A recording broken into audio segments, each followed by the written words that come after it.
Hey, church family, the week after the election has come and gone, and the world didn't come to an end. Now that's good news because it means there's more time for us to preach the gospel and to see people from every tribe, tongue, and nation become disciples of Jesus. You know, if we're honest, we can get so fixated on ourselves, so fixated on our own little worlds, especially in times like this, that we can forget, man, we're not the only thing that's happening on this earth. You know, over the last several weeks, while we've been obsessing about our country, God has been on the loose in Central Asia. You know, specifically in the country where we pay particular attention as a church, God has been doing amazing things. You know, one of our contacts there informed me that 12 people were recently baptized in a public profession of faith. It's one of the most hostile places in the world to be a Christian. But the grace of God is on the loose. Not only that, He let me hear a recording of Amazing Grace being sung by underground believers in that country in their own language. And then just yesterday, we learned of 4 new house churches there that were being started. Friends, this is why we give such a considerable amount of our resources as a church to this work. And it's not just our dollars. I'm talking about our people and our time. This place has our heart because there's nothing more exciting on the earth.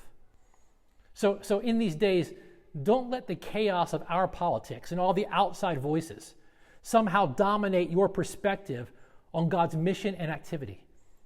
You know, the Lion of Judah is roaring all over the world.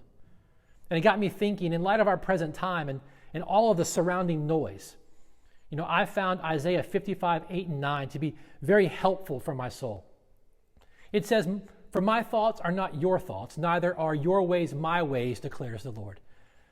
For as the heavens are higher than the earth, so my ways are higher than your ways, and my thoughts than your thoughts." You know, if we're honest, we all know that we live in a time when we can become so easily convinced that our personal ways and our personal thoughts are so profound that they deserve their own page online for the world to come and learn from. It's so easy for us to convince ourselves that we have something profound to say.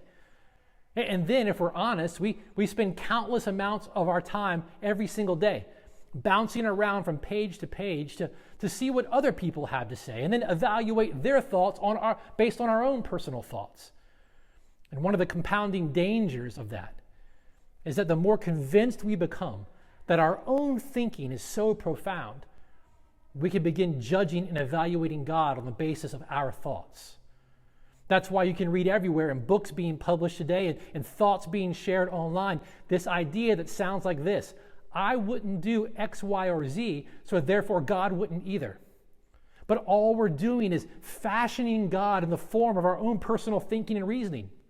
Yet He says His thoughts are as far from ours as the heavens are from the earth. You know, the closest star to us is the sun, and it's 93 million miles away. I just read that the furthest distance we've ever been able to measure between Earth and the most distant galaxy we know of is 13.1 billion light years away.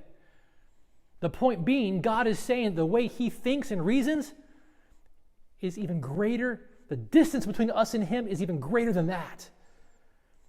Friends, this is why we love the Bible so much. We get to hear and be shaped by His thoughts and His reasoning. We don't have to get so wrapped around the axle with our own thoughts. We get to humble ourselves and hear from our Creator. In fact, it's His truth that we then get to live. I mean, everywhere I turn, I keep hearing people telling each other to go and live your truth. Friends, I don't want to live my truth. That's dangerous for my soul. I want to live God's truth. I get caught up enough in my own thoughts and reasoning. But God so graciously reminds me, my thoughts and ways are insufficient compared to His, and I get to hear from Him. What I think isn't ultimate. His word, His truth, His ways, they're eternal, and therefore infinitely more valuable. So friends, let's not disregard or underestimate the shaping power of God's word, His voice in our days. Let's be slow to speak and quick to humble ourselves and evaluate our thoughts and our ways by His word. If you don't have a regular habit of listening to God's voice in the Bible, it's never too late to jump in and join our community Bible reading journey. It's our practice of listening and responding to God's word together on a daily basis. If you want to know more about that, you can email info@redemptionhill.com and we'll get you started. Also, we're going to see more of how God's word, the place of his thoughts and his reasoning and his ways, how his voice shapes us, directs us, and comforts us when we look at 1 Samuel chapter 23 this Sunday. So take some time between now and then to read it, to prepare your heart. And I look forward to worshiping with you in a couple of days, either together here or online. All right, love you guys. See ya.